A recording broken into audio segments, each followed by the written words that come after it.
Good morning, folks, and welcome to Power Negotiating.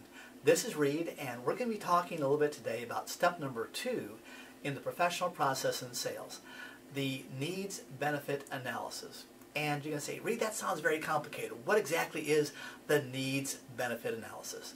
I'm going to ask them what their needs are and see if they match up with my benefits.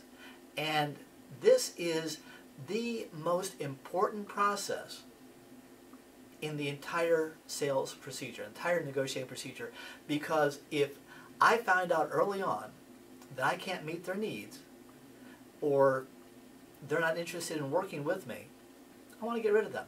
But this is where I'm doing my pre-selling. This is where I'm doing the trial closes, and I'm finding out their level of comfort with me. Now, in the qualification process that we just did, we found out if we can go further. And I want to spend as little time as possible in the qualification process on someone that's not qualified. So I ask these questions, and I start with, are they the owner of the property? What do they owe? What is their time crunch? What is their motivation?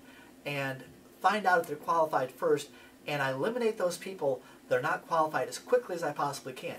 If they are qualified, then they move on to the needs benefit analysis. And in the needs benefit analysis, we're going to go into deep questions. We're going to ask them questions about what they really want, what their needs are, and tell me what your pain is. And most people have been told, don't tell anybody where you're hurt. And so what we have to do is we have to establish rapport from the very beginning, and we have to ask them questions to let them know that everything we're doing is to help them. We're not in an adversarial position. They are our clients. They're not our customers, not a person that we're trying to go ahead and beat. They're a person we're trying to help. So we have to have a super servant mentality, and we need to tell them, I don't know if I can help you, but I do know how to find out. Let's go ahead and see exactly where we stand. If you would, tell me a little bit about your situation. Now, the reason I'm going to ask you these questions is, I don't know if I can help you right now, but I know how to find out. And I'm going to be asking you some very personal questions, some very intimate financial questions. And if those questions are too personal and you say, Reed, I'd rather just lose this house and answer these questions, just tell me, Reed, it's not your business, leave me alone, and I'll understand. But if you do want to have this problem solved, would you mind if we went ahead and asked some questions? Great. Can you tell me a little bit about your situation? And if you ask these questions in a professional manner and if you give them the reason and ask for permission ahead of time, pretty soon you'll find that people are telling you everything.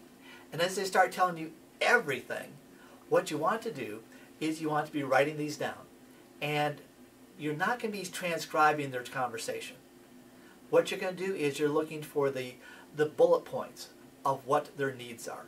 And you want to find out exactly what they want to accomplish here. And so as I start asking these and start getting the real juicy stuff of what they want, what's going to happen is they're going to tell me things that they haven't told anybody else, because nobody else has gone through the same efforts that you have. And guess what you've just done? You've differentiated yourself from all the other buyers. So if you have another buyer that is out there that's willing to offer them more, but isn't asking them the same type of questions, they have been eliminated from the conversation. Now, I'm going to give them solutions. I'm not going to tell them exactly what the solutions are, because once I tell them what the solutions are, they don't need me. So I want to go ahead and say, okay, great, here's what I can do, but not how I'm going to do it. I'm going to tell them the benefits, but not the process, until I get them under contract, and then I'll tell them, this is what we're going to do, step by step by step. And I want them to agree with me on the price before I tell them about all the magic behind the scenes. Now, as we start going through this, I'm going to be asking them, tell me a little bit about your situation. Tell me what your concerns are. Tell me about what your needs are. Any of those questions is an open-ended question, and you let them start. And the instant they go off track, you want to say, excuse me for just a second, I want to make sure I understand. So you're saying that what you want to do is, and get them back on track, just sort of nudge them. It's just like herding cats. You don't want to do this forcefully, you want to do this professionally. and you want to nudge them back to where you want them to go. And you use open-ended questions to gather a lot of information, use closed-ended questions to be very specific and just nail down exactly what they mean. And as we're going through this, you want to sort of list the ones that are the most important to them. And so how do we know that? Well, guess what? The seller will tell us. So if you had to say which of these 5 things is most important to you, what's the most important? Now, most people don't think in a linear manner. So as we start asking these questions, they might jumble all over the place. They might boom, boom, boom. As we start asking these questions, your job is to listen intently, take notes, get them back on track, and then as you start doing this, ask which is most important to them. And then we're going to be asking them about if we could handle these questions, if we go ahead and handle these problems, would that be a problem solver for you, or is there anything else that I missed?